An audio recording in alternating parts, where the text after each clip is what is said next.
What is up, everybody? Welcome to another episode of Limited Resources. This episode number 577. My name is Marshall. I'm one of your Limited Resources, and joining me on the line all the way from Denver, Colorado, it's Luis Scott-Vargas. Luis, how were the holidays? Good.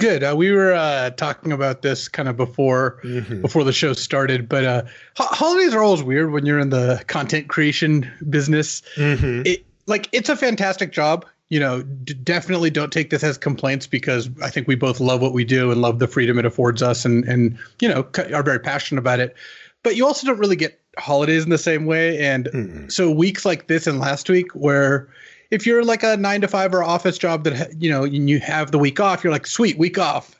When you're kind of doing what we do, it's like, sweet, I've got 3 days to do what I have to do in 5 days, because it doesn't really change the demands too much of what you got to do. It just means that you have fewer days to do that. Yeah, I remember when I first quit my office job to start trying. At the time, I didn't know if I was going to be able to do it, but to try to do content full time. And you know, I remember I had a moment where I was like, oh, so if I don't work, I don't get anything. Like if I don't make any stuff, nothing, I can't survive. Right. And it's like, there's a certain level of when you go to the office, right, where you're like, I need to show up. I need to be present. I need to do my job. And then a paycheck will show up. Right. But it's not as tied directly, because it just becomes your routine and you're just doing it. But here it's like, if I don't make things, I don't live. Right. It's like, exactly. Oh crap. And then that all kind of like scatters out to stuff like holidays and everything, where you're like, well, still need to make stuff. But like you said, like with all jobs, there's a very significant trade-off there as well, which it gives you some freedom, no boss, that kind of stuff. And it lets you focus your energy on something you want. I always, people ask a lot about that kind of stuff. And I always try to tell them that your challenge is to find a balance, right? That's the hardest part, because if you're a creative person or somebody who likes to make stuff like Luis and I do, especially for other people, to help them or, you know, whatever, you will find often, that a lot of really creative people want to only work on the stuff that they want to work on. You know, they want to follow their creative energies, if you will. And if it turns out, if you want to do it for a living, you gotta do both, right? You have to be willing to make room. We're going to be doing the Limmies, by the way, this week. The 2020 Limmies are upon us. This is the show we do at the end of the year to kind of recap things. We have some fun with it. We'll talk about some of the stuff that came out. And, you know, I always love this episode, because it's fun to kind of put, you know, a little bit of an end on the year and kind of reflect a little bit on the stuff that happened in Magic and Limited and the podcast and stuff. But also, it just seems to fit really nicely into the mode that I find myself in during this, right? It's like we just had big holiday, you know, Christmas and stuff right behind us. And, you know, we've got another one coming up with New Year's, and you're kind of in that chill mode, and we can just kind of kick back and look back here, especially because, you know, there's still another month before, a little over a month actually, until the next set actually comes out. Of course, we'll be talking about it ahead of that, but still, Kaldheim's still a good chunk away. And this is a good one for that. So let's get into the Limmies. Before we get into the actual Limmies, we got to mention our sponsor, channelfireball.com. And, you know, if you found yourself with a little bit of holiday money perhaps in your pocket, or maybe you've been saving up for something or got a gift card or whatever it is, you can head over to Channel Fireball. And if singles are what you need, maybe you're finishing off a commander deck or, you know, a constructed deck, or maybe you're starting to feel a little hopeful about 2021 and about the prospect of actually playing in-person Magic again against other human beings, and you want to start building decks and getting things going and getting your mind in that state, you're going to need some singles. And right now, all of them are on sale on Channel Fireball. 7% off all Magic singles through the 3rd of January. These are the types of sales that don't come up very often. So, you know, if you've been looking to pick up a deck, right, or a whole bunch of stuff, look, 7% adds up really, really quickly when you spread it out over a bunch of cards. So head on over to Channel Fireball and pick up some singles. If you do, you can use the code LR at checkout, and that lets them know that we sent you over and helps support the show, and we certainly appreciate it. Also, and we'll talk a little bit more about this later, but the Patreon. Patreon is how you can support limited resources directly. It's kind of our lifeblood. Patreon.com/limited resources for all the information on that. Like I said, we'll talk about it a bit and a little later. So, Luis, we've got our Limmies. They cover a wide range of topics, typically. Should we kick off with our longest running Lemmy, the hungriest co-host? Oh yeah, and our top two Lemmies, these categories, they're both great, and we haven't seen too many upsets in them, honestly. No, they're very significant. Yeah. So the first one is the Lemmy for the hungriest co-host, and the winner is Luis again. Yeah. Wow. You've never lost a hungriest co-host Lemmy, but, I'm a little bit offended by that, right? Because I am an extraordinarily hungry human being as well. But the good news is I can pat myself on the back because once again, I got honorable mention. Yep. And you know what? You it's always a tight race, but I always kind of seem to edge you out there. Yeah, you do. And in a slightly less tight race, the award for tallest co-host. Wow, way to rub it in. Well, you're not short. What are you, 6 feet? 6'1"? Yeah. 5'11". 5'11". Okay. Everybody. I will fully admit, in my younger days, I might have just rounded it to 6 feet. But you know what? I don't even stress. Now you're just I'm not fronting anymore. Tallest co-host, he goes to me. I won again. Oh yeah. Yay! All right. And by the way, that's actually been kind of funny. I thought about this a lot. Person on the show, I don't think. What's that? I don't know if you were the tallest person who was on the show this year. Who do we have? Have you spent much time with KO? No. Chris KO is extremely large. Oh, okay. Interesting. Yeah, we'll be talking about I've been in a lot Chris of meetings with KO because we used to work together at Direwolf. So, right. He was there for a while. And is he like Huey height? He's pretty close to that. He's that's taller than me for sure. So I guess I don't actually win. I go, it is for co-host. So I do win that one. Yeah, it did make me think, by the way, of, how we haven't had Grand Prix this year. And I mean, look, they had stopped doing coverage of them routinely anyway prior to COVID. So I wasn't out at too many of them. But I did get to go to one this year before the pandemic fully set in, and that was in Reno. But the tallest co-host thing always makes me think of that because it is incredible how height just doesn't translate to cameras, people they're just like, whoa, crap. Wow. You're taller than I thought you'd be. Yeah. And, I've had people say, has anybody ever told you that before? Just today 5 times, it's a common thing, but man, it really made me feel for people who are really short and don't really appear so, because that people get nervous and they just sort of blurt stuff out about the first impression they have. And they're going to be like, wow, you're way shorter than I thought you'd be. And some people don't care. And some people are really touchy about that. And yeah, that would be really annoying. This one's a little tough here, Luis, our next Lemmy. It goes to the most embarrassing draft pick. Yeah, this one makes me sad, actually. Not because there was a bad draft pick, but because there wasn't any high level limited tournaments this year. Actually, that's not entirely true. The Regional Players Tour in Phoenix, which was basically the only big live tournament that we got to play. The set of Players Tours, there was Phoenix, then the one in Europe, and the one in Japan. And Theros was part of that, but other than that, there wasn't one, and that just doesn't give us a lot of grist for the mill. So there's no draft pick we could mercilessly mock, and well, it's unfortunate. We're hoping to get some good high level limited. It just doesn't have the same ring to me. I'm sure among the hundreds of drafts we did this year, we made bad picks, but the stakes when you're drafting on Arena or Magic Online, they don't compare to me first picking Consume Spirit, at Pro Tour Philadelphia, which was the 5th best card and 3rd best black card in the pack. So that one's an all-timer. Yeah, there's some other all-timers I can think of. I don't know if I want to call people out, but my God. It's really tough because, like, for example, at a Mythic Championship or Pro Tour level event, if we're doing it, I'll typically have, there's many, many, many players in the field that will have drafted fewer times than I have, right? Because they have to split their time between not only understanding the constructed format, but also developing and building a deck and choosing a deck for it.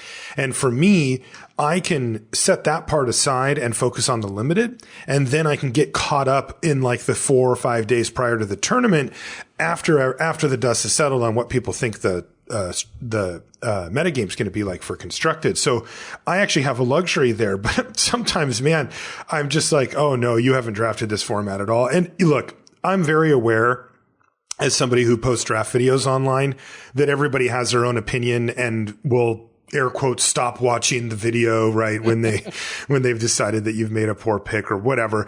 And I'm not that. Spoiler, they don't stop watching. They don't stop watching because then there's another comment about the mistake you made in the third game or whatever. But, but for me, I avoid those. Look, if it's a judgment call, I might have an opinion on what I would rather do, but there are draft picks that are not judgment calls. Like there's draft picks where it's just like, no, like whatever it is in your mind that you thought you were doing here, you have made a mistake, right? Like, and when that happens on air, it's so tough because I'm just like, like this person doesn't know what they're doing. What am I going to do? And at some point you just kind of have to go along for the ride, with the players. But yeah, hopefully, we'll get that back. We'll talk a little bit, about that, more as well later, Luis, about the stuff. I will say that, Todd here, who was watching the live stream, brings up the Dream Trawler pick at Worlds in Hawaii. That I think actually. Wait a second. I totally forgot about that. That was a rough one. Like, all right, Taralf, congratulations. You won your first Lemmy. He actually might win another one too today. I know. He already was the most accomplished of the arena boys, so he gets to rack up the Lemmies along with it. Wow. I absolutely forgot that was this year. That was in February of this year.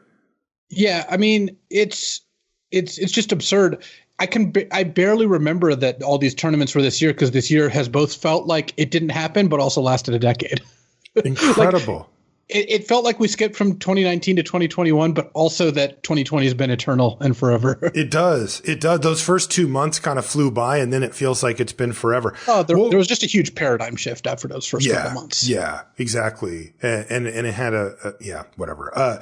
So let's talk about that for a second then. I am so glad that this got brought up because, God, I can't believe that was this year.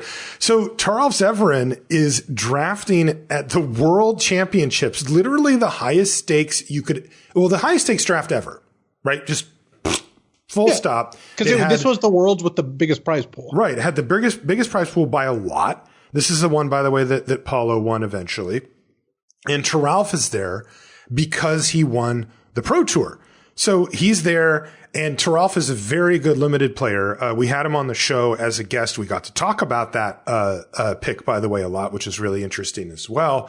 But he actually plays a ton of limited, and he's very, very good.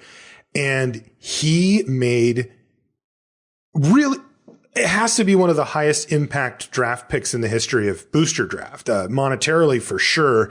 He took Dream Trawler when he was effectively in, like black red and decided to try to make it work, which sent shockwaves around the whole table because he basically jumped ship. And so anybody that was trying to read the signals, which is everybody in his immediate vicinity, all of a sudden had their colors cut and we're getting literally 2 other colors. So, the effect of being the opposite.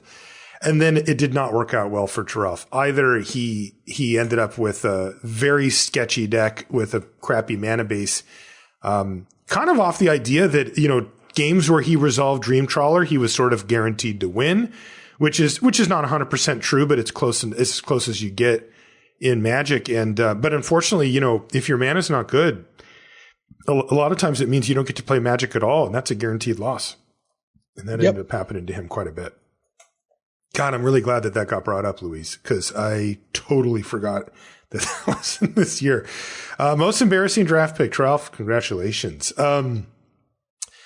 Worst grade of the year.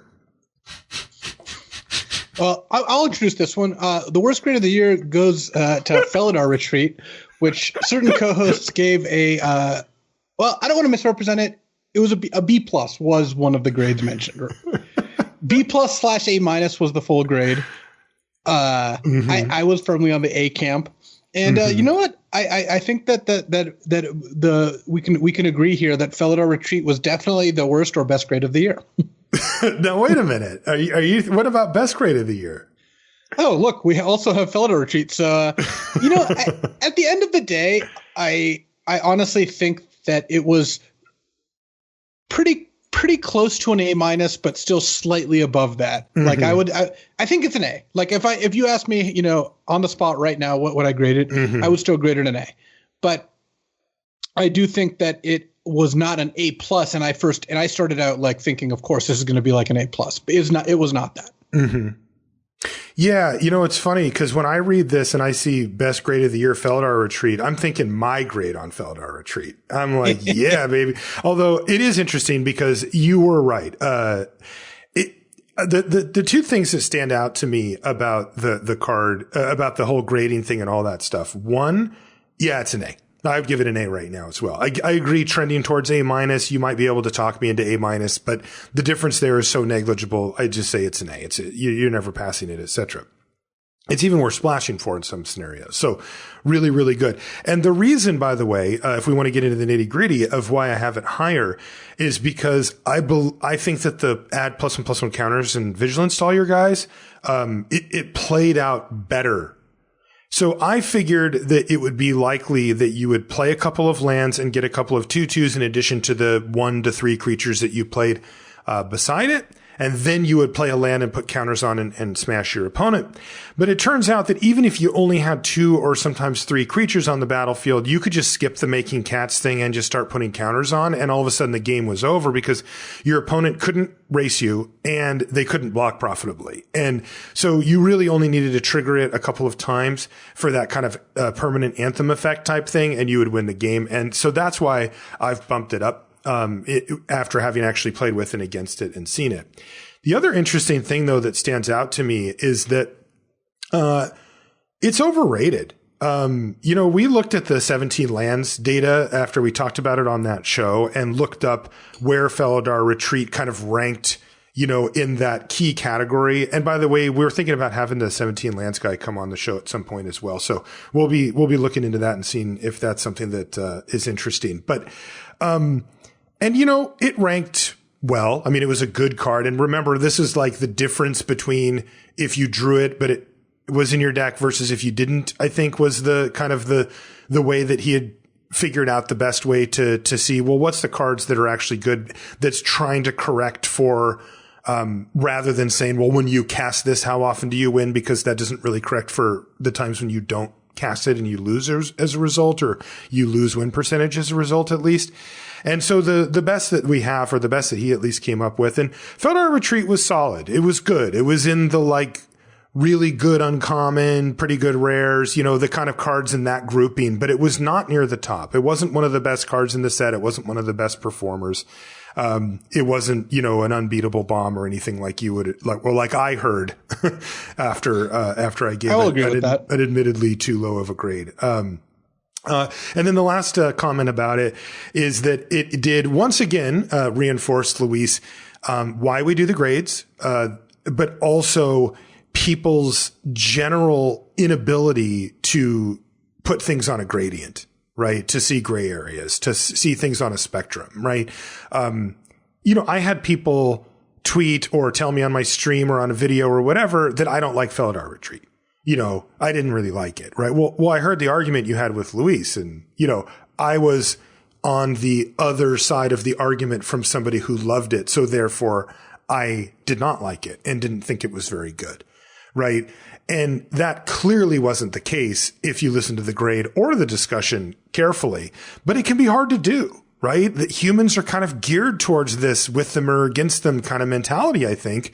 And this, you know, was yet another data point to reveal for the listeners who pay close attention and say, no, he likes the card. He's just not quite as high on it. You know, he's half a grade off from where Luis is at on it. and were able to process it that way, then you would know that both Luis and I were actually quite high on the card and thought it was really good during the set review. Just I had some nitpicks on it that bumped it down a little bit for me. And by the way, Luis, every time I beat Felidar Retreat, it felt so good. I was like, yeah, see, yeah, like screaming at my monitor or whatever. I think basically it did hit that kind of weird space where it was both very good and overrated. Mm-hmm. And those are the most interesting. This is actually why I think best grade of the year is more accurate, because it leads to those conversations that are good. And you can talk about the times when it's not good or why this card looks like it will always be great when sometimes it is not great. That's right. Yeah. Yeah. Go ahead. Yeah. I just think it's really important to kind of hone in on that, and any card that kind of makes us have that conversation, I think, is going to be a good one. Yeah, and I mean, for me, I'm totally willing to take my lumps, as of people maybe misunderstanding a little bit, or me being wrong, and that kind of stuff. If it opens up for more interesting conversations about why, right? Because the point of the set reviews is not for us to tell you what to do and then you leave and never come back. It's to be a starting point and a discussion avenue. So those are the discussions that we like to have. And I really enjoyed that conversation because I think it's really down into the nitty gritty, and I like that stuff. Okay, Luis, what wins the Lemmy for the most improved format of the year? Oh, I think this one's easy, actually. It's the Magic Arena Cube, because they released the MTGA Cube earlier in the year, and it was okay.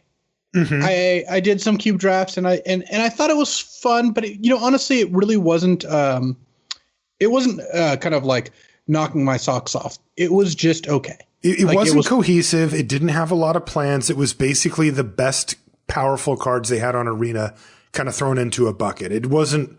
I mean, they didn't have that many cards to choose from, right? So it was kind of like, well, here's everything, and there was a lot of cards that were kind of left floating that didn't really have a lot of support. Yeah, and it just didn't feel like real to me in terms of a cube. It didn't feel like playing cube.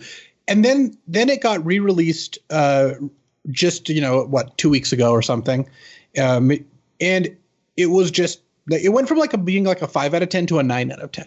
It's almost perfect. I think the Arena Cube is awesome. I will admit that I play Vintage Cube over Arena Cube now that both are an option, but that still doesn't change the fact that it's incredible. And when both aren't available, I'll be playing plenty of the Arena Cube. Yeah. Yeah. Congrats to everybody over at the Arena team for that, because boy, we'll talk about some other stuff along these lines as well, but what a year, right? I mean, remember at the beginning of the year, there were no human drafts. Right? Like Cube wasn't even that's true. a thing I didn't even at think all. about that. So maybe the most improved format's literally just draft. Yeah. Because it went from being to not something I was interested in really doing a whole lot of to now I draft on Arena unless I have a really, really strong reason not to. Same. I mean, that's a huge I mean, they had a very, very big year. I mean, maybe it doesn't affect everybody, but I know for me, I was really happy about the Mac client coming out. That was really nice. These are things that like I said, for me, the last piece of the puzzle for Arena is what we talked about a few shows ago, Luis, where we talked about the possibility of one of those weekend tournaments, those like you have to qualify for it weekend tournaments that were all booster draft, right? Where I can win a couple $1,000 if I run really hot or whatever. I mean, if I had relatively high stakes, limited tournaments, cube, human drafts, and a native client, and that worked and all that stuff. I mean, I'm done. You checked the box for me, and they're 90% of the way there, and two big pieces fell into place this year. So really great. And the cube definitely wins the Lemmy for most improved format. Now, next one, most valuable contributor in the guests category on the podcast. And we had quite a few people on the show this year, like Toralf Zevran, Ryan Spain. We had Chris Kao that we mentioned before. BDM was on the show. TBS, the Ben Sec was on. Shivam was on. We had BK just on a few weeks ago. I want to give it to Toralf.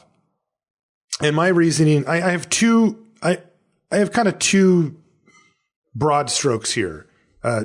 answers for two people that I would consider. And we'll talk about it with you too, Luis. Ralph came on and was extremely insightful and great. I mean, he was really just a really great guest from like what we're trying to do on the show perspective, but also, you know, I kind of grilled him about the Dream Trawler pick, right? Like, I mean, you know, I wasn't mean to him or anything, but like, I wanted to know what the heck happened. Like, how did this happen? What were you thinking? What was going through your mind? Did it work out? Did you panic? You know, all of those type of things. And he answered honestly and was really cool about it. And, you know, that takes some guts because, you know, he got a lot of crap for that pick. In fact, he just won an award for it. So there you go. And then the other one I thought was really great was Chris Kao. Because, you know, Chris came on and Wizards had reached out and said, hey, you know, we want to give Chris kind of a platform to talk about some stuff. What about if he came on LR? And I thought, okay, well, that would be cool, but I really want to be able to talk to him and answer questions, ask him questions. I don't want to do an interview, where I have to answer. You don't want to do a press release. Right. I'm not doing press releases for Wizards, right? Like this has to be relevant to my listeners, right? And so I said, well, can I ask real questions? And is there anything that I can't? And they said, well, how about you send in, you know, questions, topics that you'd like to ask.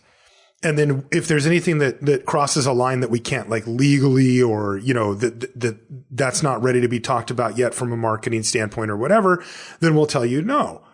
And, so I kind of pushed it, you know, I said, well, I'll throw everything I'd like to talk about. And I assume there'll be a couple that they'll be like, maybe not that. Nope. They're like, yep, no problem. And Chris was like, no problem. He's like, you can ask me whatever you want. And I did. And he answered. And it was really nice. I felt like I knew a lot more about Arena and where it was going after that interview. What do you think, Luis? Who should we give the most valuable contributor guest Lemmy to? It's going to be self-indulgent, but I'm going to go ahead and give it to TBS because the old set reviews are just among my favorite kinds of content to make, and talking with TBS is always such a pleasure. He was so great. Yeah. He's definitely there. Yeah. I can't pass up the chance. And, you know, I actually think that we maybe should increase the cadence of those given how fun they are to do. Yeah, I think so too. Yeah. Okay. So we're going to give it to the Ben Sec for his awesome contribution on the, reset reviews, and everybody else who was a guest on the show. We want to say thank you. Really. I mean, the guests that we have are just freaking awesome, right? I mean, they come on and they just bring it. And that was really great. This is so unreal. So we have a Lemmy for most valuable contributor in the sign-offs category.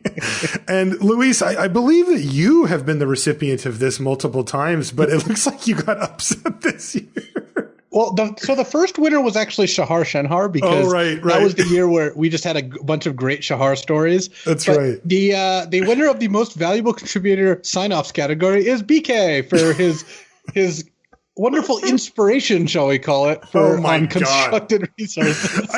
It took like, I don't know, 5 or 6 episodes or something before I realized, like, I had no idea that you were just stealing his sign-offs for like literally every week. And then the chat was like, didn't BK talk about this on CR last week? And I was like, wait a second.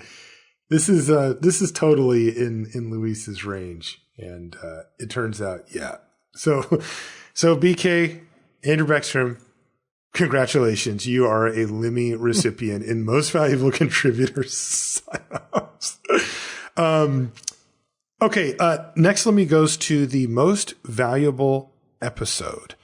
Now, there's a few that came to mind for me, Luis. One of them was one we did recently, top 5 heuristics. That's a topic that you and I are both very passionate about, and both feel that that's the type of thing that can really kind of up your win percentage if you understand those. One I mentioned a minute ago was the Chris Kao interview. You know, him being so forthright about the future of Arena was really insightful and something that we don't get a whole lot of. I got to say the episode with TBS, right? I love those episodes. So that one's got to be on the list for most valuable episode. Any other ones come to mind? There's plenty of them. Yeah, I think that I honestly just think that it's going to be the heuristics episode. I cannot overstate how powerful heuristics are and how often you use them, even if you've never heard the word or concept, you use them in your life all the time. So breaking down limited heuristics, what they are, why they are that way, and also when to diverge from them, I think is just so powerful that it's an episode worth listening to. And in fact, I would also recommend the original heuristics episode from like 3 or 4 years ago. So yeah. It's one of those things where I think if you focused on those that we talked about on there, that, and let's say you're a newer player or you're struggling with limited and you're just like, I want to stop losing. If you can focus on those are the things that will get you the biggest win percent jumps, period. Yeah. Knowing about an archetype or understanding one card's better than the other, or, things like that are all incremental ways to improve your win percentage. But set to set, year after year, if you get those things down, you will see win percentages that will stick. So there you go. Top 5 limited heuristics for most valuable episode. Podcast of the year. Did we win podcast of the year, Lemmy, or is that not happening right now? Oh, weird. This is a new category. It really only started to exist this year, but it looks like it's here in the show notes. So I guess that the judges have determined that the podcast of the year is Constructed Resources. Wow, we didn't even win it.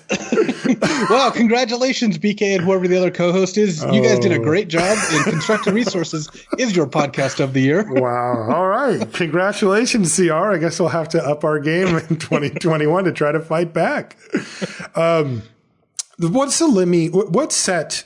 And we're talking about the major set releases, wins for best set of the year, Lemmy. The options were M21, Ikoria, Theros Beyond Death, and Zendikar Rising. Yeah, it was not a huge. It was not a very close race. I think Zendikar Rising is reasonably far ahead of the other ones.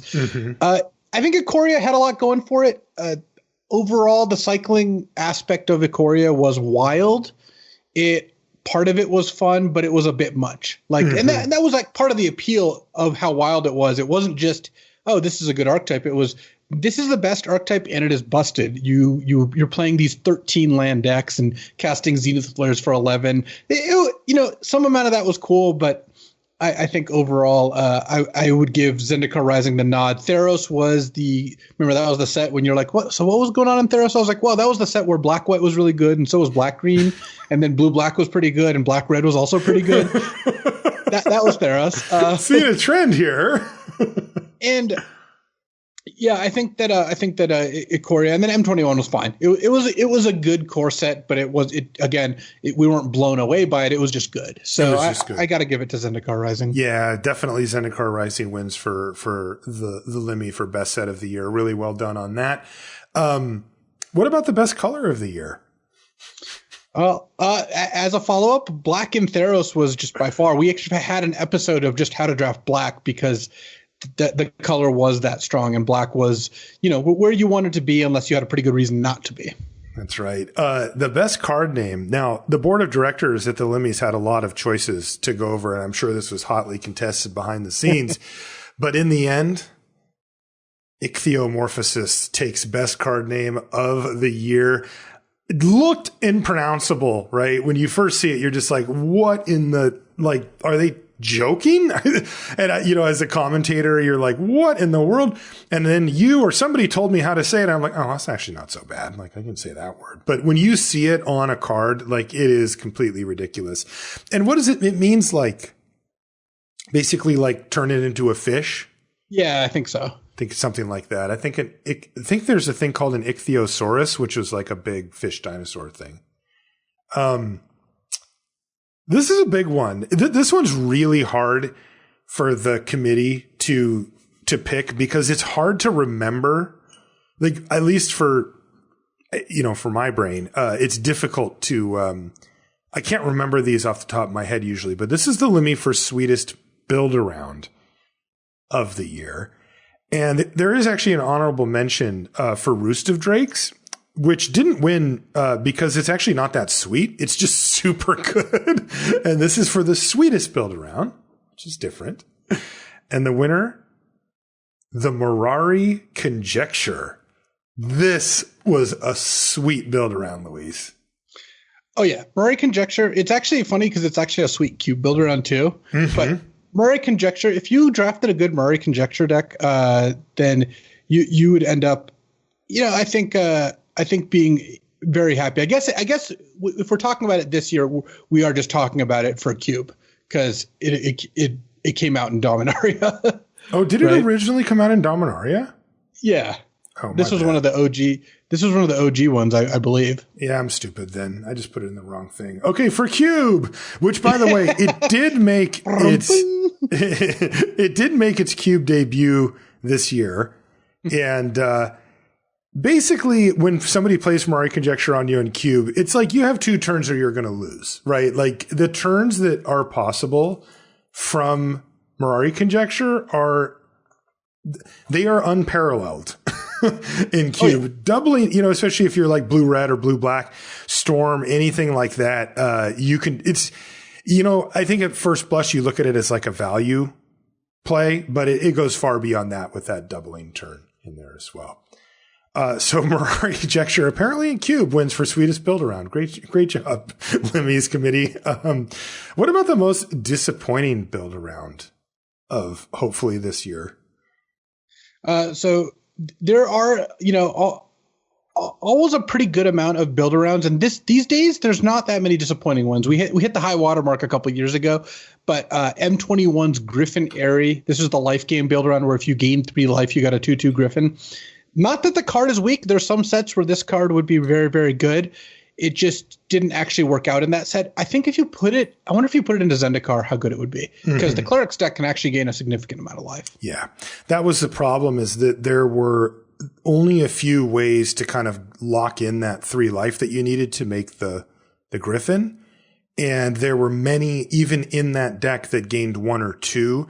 And the idea was that you would combine 2 of them on a turn to get you up to that 3 life, and then you'd get paid off. But the problem with that is that the Griffin Airy really needs to be giving you a Drake once every turn, right? Maybe not literally every turn, but boy, if you're getting one every 3rd turn, that's just not good enough. And even that sometimes was difficult. So it looked powerful because it is, and it just fell a little short on the support. And that meant that it just really rarely saw play at all. Well, this is a big one. What was the Lemmy for the sweetest archetype of the year? I do think at the end of the day, we should give it to red-white cycling because it was just a unique experience. Like it let you kind of have the feel of drafting a busted limited deck. And you don't get that very often. Sometimes you are drafting a deck in like a normal format, like let's say Zendikar, and you end up with like the nuts rogue decks. It's going to feel busted, right? When you have a Ruin Crab and 2 Soaring Thought Thieves and, some other good rogues, and you're just feeling like you're on top of the world. That's cool. You're going to get those maybe 1 to 3 times per format, depending on how you draft. The Ikoria cycling deck, first of all, the average case was much closer to this. And second, it was actually busted. It just felt, when you led on Flourishing Fox and had a Zenith Flare in hand, it just felt like you couldn't lose. And in fact, you actually couldn't lose. So I got to say that the Ikoria, I think we're better off for red-white cycling having existed in Ikoria, even though it made that my desire to play that format 50 times much smaller than it would be for something like Dominaria, which was just all great, great things. But you like that it exists because it showed us something different. Yeah, I do. Yeah, that's pretty cool. And what do you think about in retrospect now that we've had a lot of distance between us and that set? One of the things that you and I were really concerned about and talked a lot about leading up to the set's actual release was the idea of putting cycling not only on so many cards, but putting 1 mana colorless cycling on a bunch of cards as well. How did that work out? Well, that's what enabled this deck to exist. Mm-hmm. I think it was a bit much. It just, at the end of the day, I don't think it was like great to have all these colorless cycling cards running around. And even though I think the deck, it's better off that this deck happened, I don't think we're going to see a lot of one colorless cycling cards past this. Plus, it was a constructed deck even for a while. Like it was a lot, you know? Yeah, but it even spread out beyond the red-white deck itself, right? Like the card that I always looked at was Boon of the Wishgiver, right? Which is this sweet 6 mana, draw 4, right? Really cool card that you'd want. And then the idea of putting cycling on it makes it really kind of interesting as well, because there are many, many times where, 6 mana sorcery doesn't affect the board, isn't going to fly. But then they made it a color, a generic mana for cycling rather than blue or 2 mana or whatever. And what ended up happening was Boon of the Wishgiver ended up in the graveyard of a red-white deck every single time, and never in the hand of a blue-black deck or something like that would want to play it for its intended purpose of drawing the card sometimes. And that felt like a miss to me. That would be why I would not go back to the colorless mana. Yeah. Cycling. Worst archetype? I've got a few picked here that we can choose from. I went through and looked at the build-arounds and just sort of picked them, because worst archetype sort of sorts itself out, right? Like if deck's just plain old bad. So this to me is a little bit more like deck that I thought looked interesting or maybe could be a thing and just ended up being a flop. In M21, the red-black pirate sacrifice deck, this, if you remember, Direfleet Warmonger was the signpost uncommon for it. No. Pirates weren't really a thing. Sacrifice really wasn't a thing. It just never came together. The green-black, graveyard counters. I'm not really sure in ZNR, with the skeleton, the black, green skeleton that can go back on top and you can kick it or whatever, meh. The blue-black flash deck. Remember, I was excited for this one in Ikoria. If you remember Slither Wisp, this is the flash, what is it, like blue, black or black, blue or whatever. And, it gets you cards and all that stuff. Nope. Never even cast one of those. And then the blue-black self-mill deck in Theros. This is the Devourer of Memory deck, which looked like it was going to be really sweet. It was playable. This wasn't like a complete flop, but I just had really high hopes for it and it didn't get there. What do you like for worst archetype?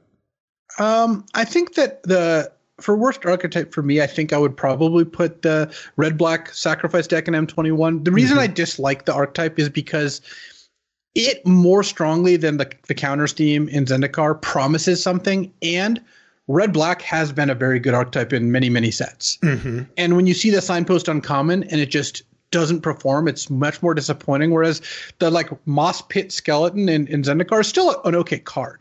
If you are black-green and you put that card in your deck, you're not going to be that disappointed. The card does fine. It just turns out that isn't really a whole archetype to hang your hat on, but black-green decks in Zendikar can be perfectly fine. The black-red decks in M21, if you tried to put sacrifice synergy cards in your deck, you're probably reducing your win percentage, and I don't like it when decks kind of trick you like that. That I think is actually a negative. That's pretty bad, yeah. Okay, so M21... Pirate Sacrifice was the name of the of the archetype. Wins the Lemmy for worst archetype. Again, at least it's a win. Oh, this is a big one. The best mana ward goes to Roaming Ghostlight. Congratulations, Roaming Ghostlight. Float on down here and pick up your Lemmy. Although I have to say, Cunning Geyser Mage really gave Roaming Ghostlight a run for its money. But Roaming Ghostlight being a flyer is just too strong, and you could just chain those cards together, and they were just fantastic. So Roaming Ghostlight, the Dead Jellyfish, you did it. Congratulations. Best Man Award goes to Roaming Ghostlight. I consulted our friends over at GLHF, Good Luck High Five, Good Luck Have Fun, etc. Cutest card. It's a really important one. The winner, Luis, was Unbreakable Bond. Do you even know what's on that card? I had to look it up. No, I mean, that's the card that brings back a creature with lifelink, lifelink counter. That's right. But from Ikoria, but I guess I don't know There's this actual giant raccoon fox thing, and it's like taking care of a sad-looking person. I don't know. At any rate, GLHF says Unbreakable Bond, cutest card of the year. Congratulations, Unbreakable Bond. You finally won an award. Last Lemmy goes to our Bomb of the Year. Few selected here. Boy, it's going to be hard to beat Dream Trawler, Luis. Yeah, I was just thinking like the bomb of the year leading to what might be the worst draft pick of the year is actually pretty fitting because it wouldn't happen if it wasn't like that, right? Exactly. Yeah, because he wouldn't have wanted to go for it. It wasn't the best card like ever printed and limited, or one of them at least. Yeah. Cure Best of Sea God also on there. We were talking about Dream Trawler there.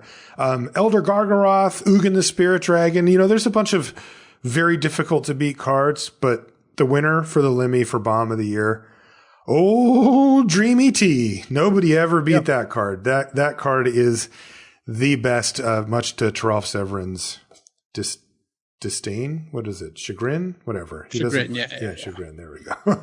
Dreamy T. Where does it fit in the Pantheon? When I think of best limited cards ever, the two that come to mind are Jitte and Packrat. Yeah. Jitte, Packrat, Scarab God, Tetzimoc, Glorybringer, original Gideon Jura. I don't think it can compete with these cards. It is very, very, very good. But the casting costs a little. Yeah, white, blue 2 is just not an easy casting cost, and I think that you will end up losing enough games based on that compared to these other cards, some of which are fairly easy to cast. By the way, it costs 6 instead of 5. A lot of these cards cost 5 or less. Right, and that's why we have Jitte and Packrat as the two, because they cost 2. Right, they're just as unbeatable, but they cost 2, so you get to cast them basically every game. If I would have told 2010 Luis Scott-Vargas that Baneslayer Angel would be printed, but also not on this list, what would he have said? I don't even think back then Baneslayer like any card that just straight up trades for a Doomblade without you getting an advantage, I don't think is going to be that high on the list. Whereas like Glorybringer has haste and immediately kills something, so they have to have it literally before you even attack. Scarab God's unkillable, et cetera, et cetera. I think Baneslayer, certainly one of the top limited cards of all time, but I wouldn't put it in the limited Hall of Fame. Okay. Luis busts out the old Dies to Doomblade. Okay. So that's it for the proper Lemmies. So congratulations to everybody that win, and everybody who didn't. There's always next year. But we wanted to talk about a few other things, just to kind of reflect on 2020 before we head out for the day here. So a few things, we've covered a little bit though. I mean, this was in many ways the year of the cube, right? We now have both good/great cubes on, both MTGO and, as we spoke about earlier, on Arena. Cube's the most fun way to play Magic, period, for people like Luis and I, and hopefully you. And, we just have really solid, great cube experiences most of the time that you can play whenever you want. I never thought we'd get to this point, but here we are, Luis, and I'm here for it. I think that 2020 really brought us cubes. Yeah, it's wild because Cube went from something. I remember before the Magic Online Cube started, when doing some cube drafts where you would draft on a third-party site with a cube list, and then someone had to own all the cards on Magic Online and would trade everyone all the cards, and you play against them. And we've gone from that to cubes being on Magic Online to now cubes being on Arena, and there being just a lot of options as to what you can play. I think that cube is just becoming more and more popular, and I think that's awesome. It's just my favorite way to play. It is. It's weird because, I mean, I remember when I first started, of course, I had no idea what cube was. And then I heard about it. And then eventually I started seeing people play cube at PTQs. Like after they busted out, they would get enough people in cube, like the ringers from the Seattle area here. But like that was too intimidating, and I wasn't even invited to play in them. I mean, it was just like this thing that some people had, and then eventually you kind of get your hands, or you get a seat in one, but then it just wasn't a real thing. Like Wizards didn't acknowledge it in any official way. I mean, they weren't denying it or something. I'm just saying they didn't, it wasn't like they're like, yeah, a lot of our player base loves cube. They were just like, we make the sets, and now they're completely supporting all of it. So I think that that's just fantastic.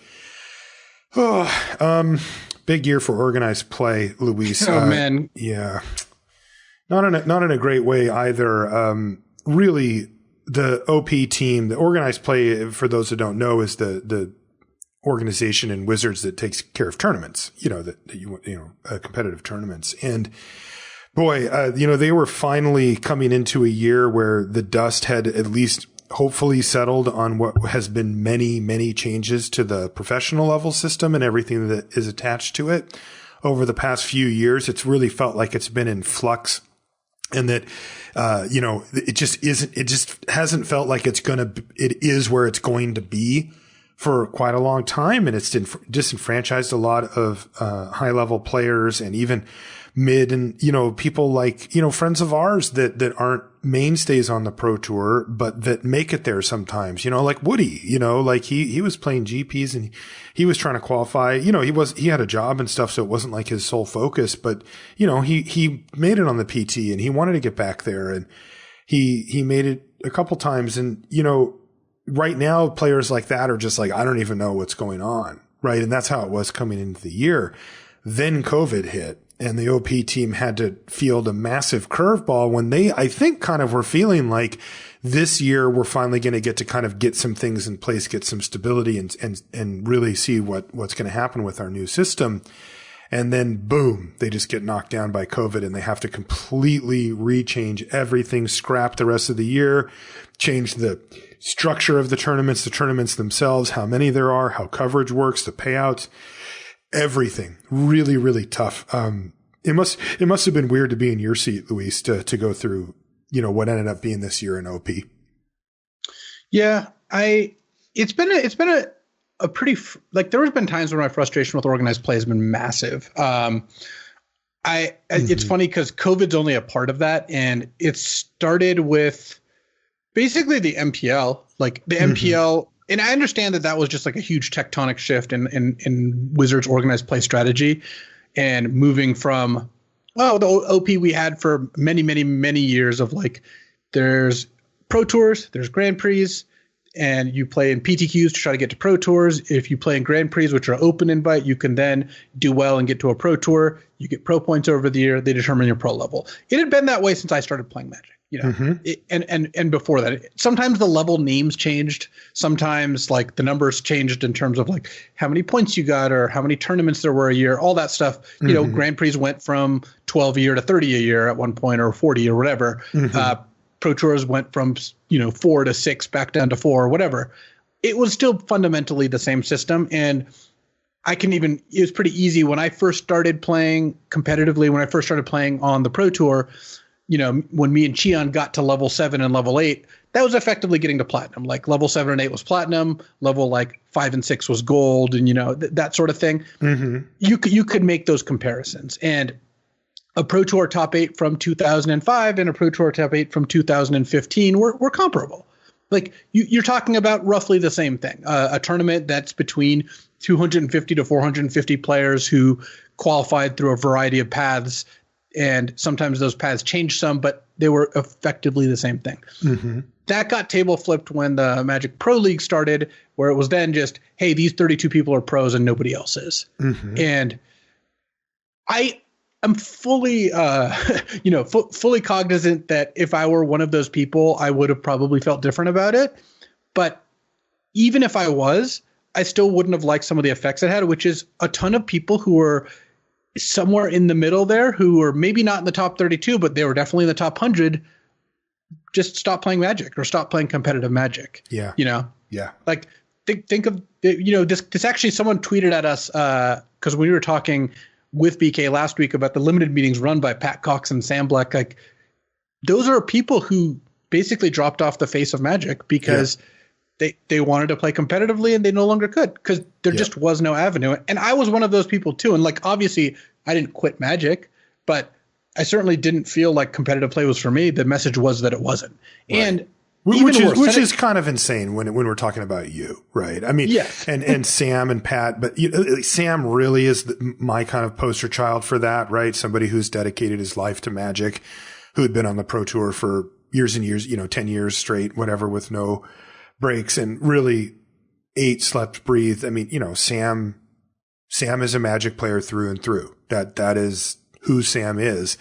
And I was listening to when he was doing the podcast with Paulo and Siggy, and he's just like, well, this isn't for me. And I'm just like, well, if there's an OP system that's Magic and it's not for Sam, like, what are we doing here? Right. Yeah. And we're talking about people who were willing to like fly to a bunch of Grand Prix and play in a bunch of tournaments and try to do their best to stay qualified. And look, I'm not here to say that it was necessarily a bad plan from Wizards' perspective, because at the end of the day, their perspective on organized play is like, hey, what is going to make Magic the most successful? And with the launch of Arena, with these like, they're like, we're going to do the first like, Mythic Invitational, and which Mengucci won, right, for $250K, and there's confetti and fireworks, and well, there's 120,000 people watching because they bought 100,000 of them. Like they wanted to make it an esport, and I understand that. Like there's a lot of cachet in that. There's a lot of potential success there, right? But I don't think that removing the aspirational part was a good idea. And maybe that's in hindsight, but I don't know. I feel like we were saying these things when it happened too, which is that the person at home, we're not even talking about like the Sam Blacks or Pat Coxes who are heavily invested. We're talking like in Pro Magic, we're talking about the Woodies of the world who are many steps down in terms of how much time they've spent, delving into this. But, Woody would play in PTQs. He top eighted a Grand Prix and he played at one PT. He was into it, right? He spent a lot of time and effort and money every year. Not I wouldn't say chasing, because Woody had other things happening too. Those medals aren't going to detect themselves. So actually, medal detecting started when Magic dropped off for him. So, it did. It's true. That his PTQ is now finding wedding rings. Yeah, coincidence, right? But these people are now in a spot where there's just no real path. Because there's no realistic path. There was no realistic path to the MPL. There still is. There's now, it's gotten better because Rivals leads into MPL and Challengers can get into Rivals, though I'll be honest, the deck's kind of stacked against you if you're not in one of these leagues. And I fell into one of these leagues and am still like looking at this whole system and thinking like, yeah, this is pretty rough. If I wasn't in one of these leagues, which I wasn't the past 3 years or whatever until they made Rivals League earlier this year, I too would have felt like, and did feel like, where am I supposed to go if I want to play Magic competitively? The system's not really conducive to that. And that has been a source of frustration for me, for sure, because I'm a very competitive person. And it would take a lot for me to like stop playing Magic because it's so ingrained in me. I do part of my job and because I love it, and I'm not going to stop wanting to play cubes or drafting the new set or whatever. But there was many months where I just didn't play a single game of Constructed because there was just no tournaments for me. And I'm not saying it's my right to have tournaments to play in, or anyone's right. If Wizards decides these aren't in their best interest to run, they just won't do them. And that's totally fine. I've never been one to like think a company should cater to me because of what I want is the most important. I didn't think the direction was where I would have chosen, but I understand why they would go that direction and all that. And that, it's tough finding out that the game, the way you like to interface with a game isn't the way they determined was the way they wanted to present it. Yeah, that's just unfortunate, Yeah. And it's been a big shift, right? Because there was such an established thing. And, interestingly, right, we saw that big push. It was kind of all at the top. But over the last few years, they've been adjusting. You can tell that there's feedback and that they're clearly continuing to work on this as a project. And, oh, look, there's a Rivals League. Oh, look, there's Challengers, right? And things get a little more spread out and it's not quite as top heavy. And you're starting to see a pathway come back again, right? And, Wizards, they put smart, capable people in these positions and they are paying attention. And look, I remember when they announced the esports thing, I was like, wow, right? Like that's huge. But you know what I really felt? I felt relieved and proud. And the reasons that I felt that were because Arena had just come out. It was in beta, but it had come out and it was good. It was like, this is a good program. This looks so much better than anything we've had before. This is something you can put in front of people and go, that looks cool. I want to try that. What is that? And then they were very, very smart and didn't make it halfway Magic. Right? They said, nope, we're going to bring you the authentic Magic experience to the absolute best that we can in this platform. And they have absolutely done that. They have not cut corners. They have not said, well, this is Arena. I mean, look, there's a few limitations. You can only have so many tokens on the screen or whatever. But, this is Magic. It is Magic the Gathering. It is the game that we all love, and you can play it on this thing. And what they were willing to do is they were willing to put a huge bet down on that, on our game, on Arena, on the pro scene. And look, they had to take a certain path to try to do it. And they, looked at other esports and stuff like that. But the main thing is that they put that bet down, right? They didn't just say, oh, well, we'll see how Arena does. And maybe we'll look at a little bit of OP stuff. And well, I don't know, they were like, no, we're going to do this. Like, we're all in. We're going to see where this goes. And they put their chips on the table. And I was really happy to see that. Now, look, the first iteration, which, is still in development, or I don't know how you want to put it. It's probably in 4 iterations now, is getting there, right? But this is extremely complicated. There are a lot of moving parts. There are a lot of things they need to satisfy players, viewers, producers, the stakeholders of the company. What are the numbers? All of these different things that they're trying to fit into the same thing. And that just was never going to be, version 1 was just going to nail everything on the head, right? That was never going to be the case. They're trying to keep paper alongside digital, yet they're also kind of crossing them over. It is a very, very, very, very, very difficult problem to solve. And in my mind, they have been moving things in a direction that is better than worse over the last time. And I have to say, getting thrown this COVID curveball, that team, I mean, look, from a personal standpoint, right? I do coverage. When it set in for me that COVID was very real and was not going away anytime soon, this wasn't, oh, we're going to miss a couple of tournaments. This was going to be ongoing. I thought to myself, well, there goes that income stream, for the foreseeable future, because all of our tournaments were set up to be in person. I had scheduled stuff on my calendar all the way through the rest of the year. And I just didn't see how they could pivot in a time frame that made any sense for this year to restructure all of the tournaments, to do all of the behind the scenes things needed to make coverage happen remotely. And they did.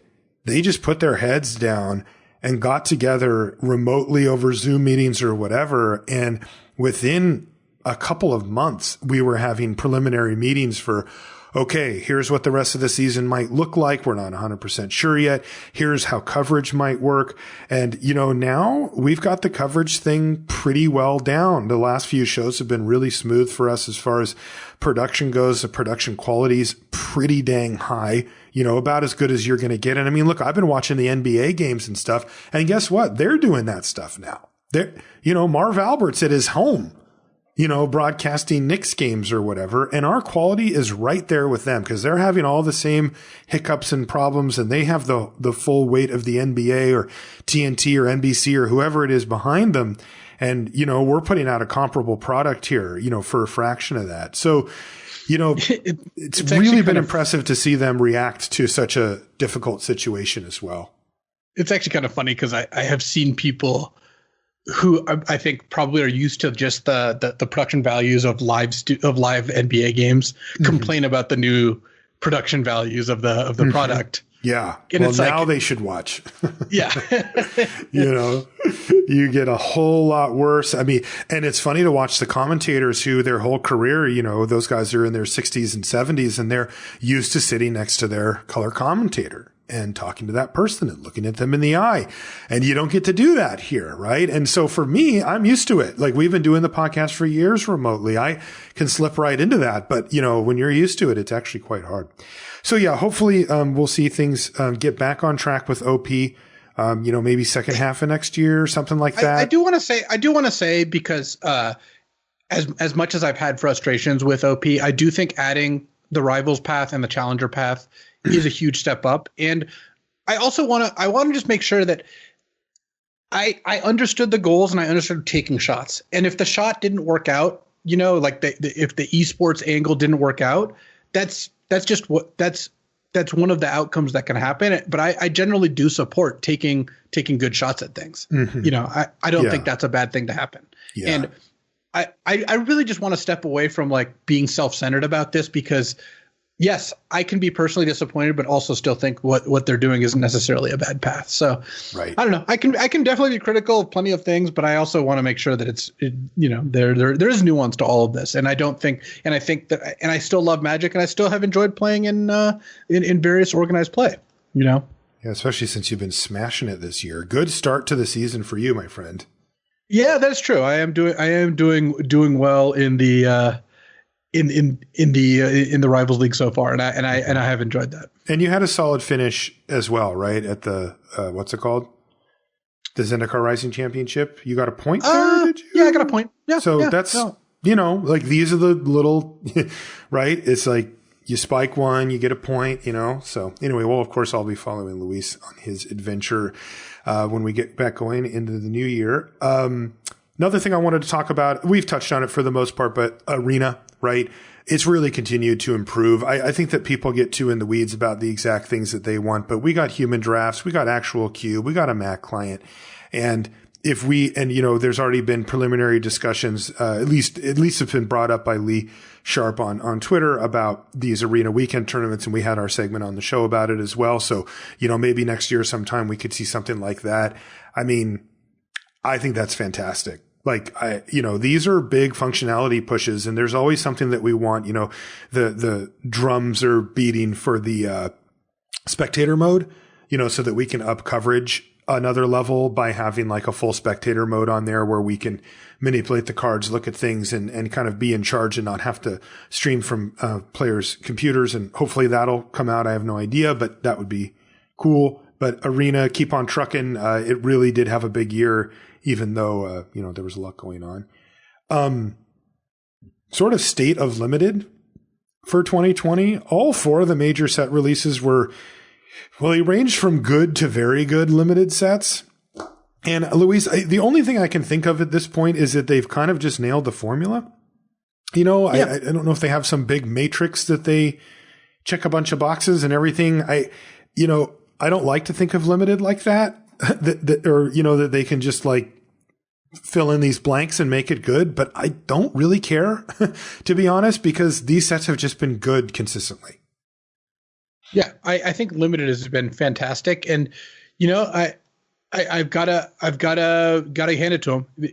Just limited, the sets have been consistently great, and even the set, like when we talk about the different sets this year, and we're like, oh, I like this one more than this one.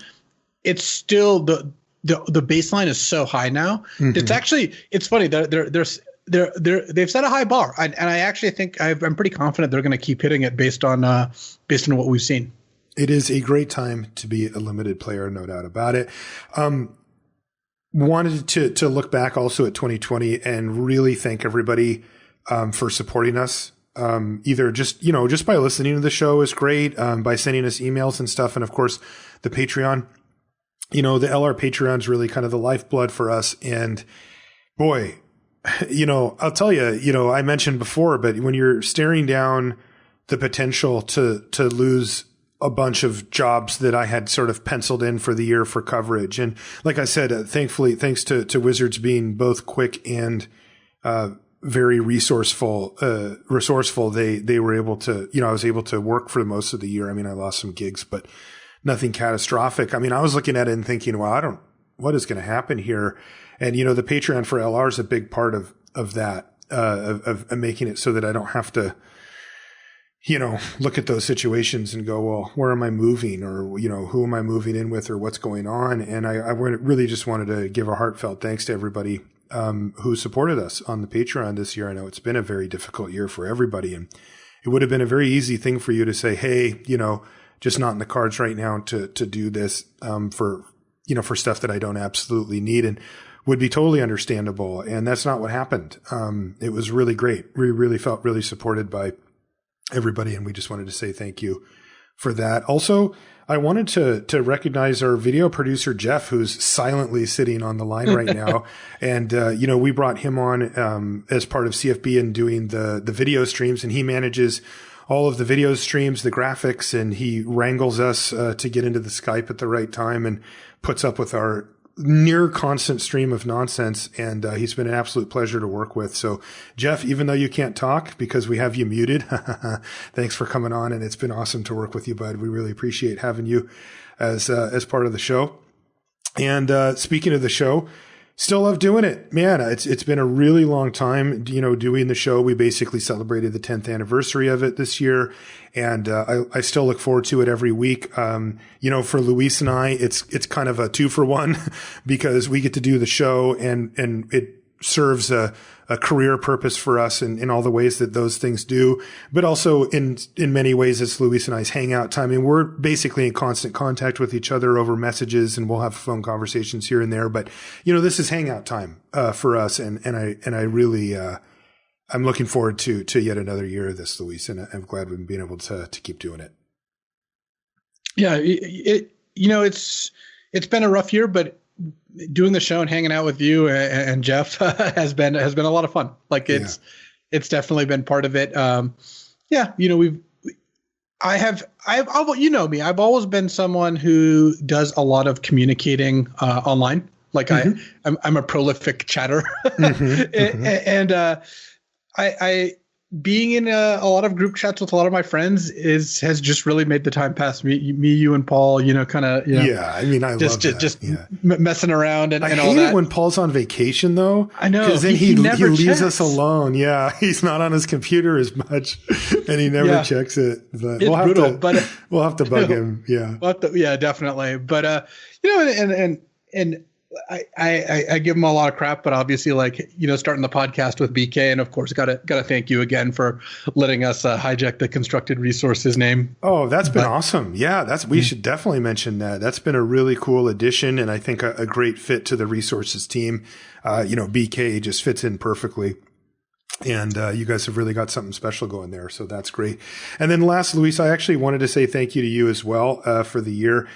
This year has been particularly difficult for me personally. And there was a long stretch where I was having a very hard time. I think COVID and some other stuff perhaps, but I talked about it on the show at the time a bit, and I've been a lot more steady for the past months. But, there was a good month and a half, 2 months where I was having a very, very difficult time just in general.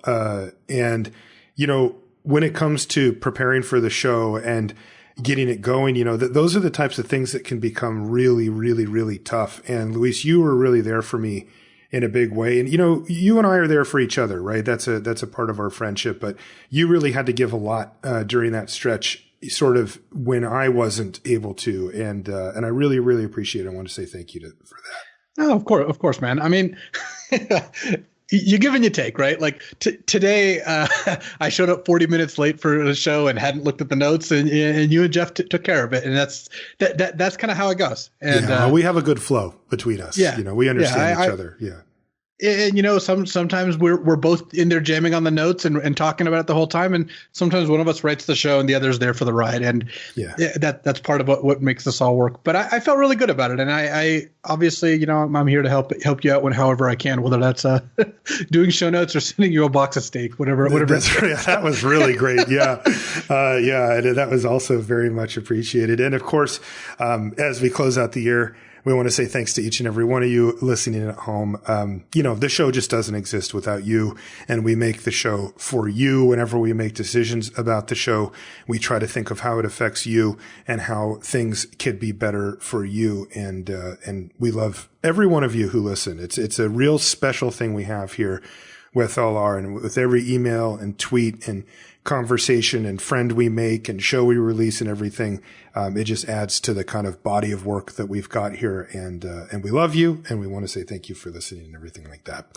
Okay, let's call it a show there. Bye-bye 2020. It's obviously not been a great year for most of us, and hopefully we'll see things start to turn up as 2021 gets rolling. Looks like we've still got a good chunk of time to get through from the pandemic perspective, but there are rays of hope starting to shine through. And hopefully, by mid-year, maybe a little bit later next year, we'll start to be really starting to feel like things are back to normal. If everything goes right, that's what we're aiming for. In the meantime, we'll be here for you, and you can listen to us jibber jabber with each other about everybody's favorite card game, and we'll be here every week, and we certainly hope you'll join us. If you'd like to find us on social media, I'm Marshall_LR, and Luis is LSV. You can find every dang thing related to the podcast right at lrcast.com, including every episode of the show ever released. That's right. Every single one is there. You can go back and listen to years ago stuff if you're inclined. Except for what? Except for the one. No, it's there. They're all there. The forbidden episode, it's not there. No, it is there. They're all there. Even if you listen carefully to every episode we've ever done, you will find the forbidden episode at some point. Good luck finding it in there. But yeah, it's all there. And then also, there's other ways to interact with us beyond that. Streaming, right? Like I had missed it and really had a fun time when we did the showdown stream against the Lord of Limited guys. And I've been streaming every week. It gives me a little bit of stability during the week, a little bit more of a schedule and somewhere where I'm kind of needed. And when you're a freelance content creator, you don't get a lot of that. So I've really enjoyed it. That's Tuesday afternoons, usually around the time that Ryan finishes his stream over at Going Optimal. He'll send it over to me. Sometimes he even pops over and we hang out for a while and do a draft or whatever, but I've really been enjoying it, and I'm going to continue doing that into the year. And Luis's stream, a little more haphazard, but perhaps more often overall. And you can find him whenever he pops on twitch.tv/LSV. All those links are on the front page of lrcast.com. Also, thanks to Channel Fireball. What a ride for Channel Fireball this year. Boy, I only get a little glimpse into behind the scenes, but holy smokes, the pandemic and the way that businesses had to react and flex and change and do all the things that they needed to do just to simply survive it. I have been in awe of everybody over at CFB and how they've been able to adjust. It's mind numbing to think of what you need to do to keep a business like that afloat. I'm sure, Luis, you've been in all the meetings and all that kind of stuff too. And incredible job by everybody over at CFB. And we want to say thank you for their continued support of the show. It does mean a lot. And we're always proud to be sponsored up with them. But wow, what a year for them. Make sure you check them out for everything you need Magic related. Look, I mean, these sites, boy, if they didn't adjust during the pandemic, they would just be gone. I mean, straight up, like, you cannot keep businesses running when you see a downturn like a lot of businesses saw. And, keep supporting them and they'll stay around. And Channel Fireball is one of the ways to do it. As I mentioned before, if you do pick up anything, CFB Pro membership or some singles or sealed product or whatever, you can use the affiliate code LR at checkout, and it does help us out here on the show as well. Whew. Big year. Got another one coming up just a few days. We'll see you then. I just want to give a quick rundown of my latest obsession, which is playing D&D, Dungeons and Dragons, over a tabletop simulator. I've talked about. Is this what you were showing on your stream? Yeah.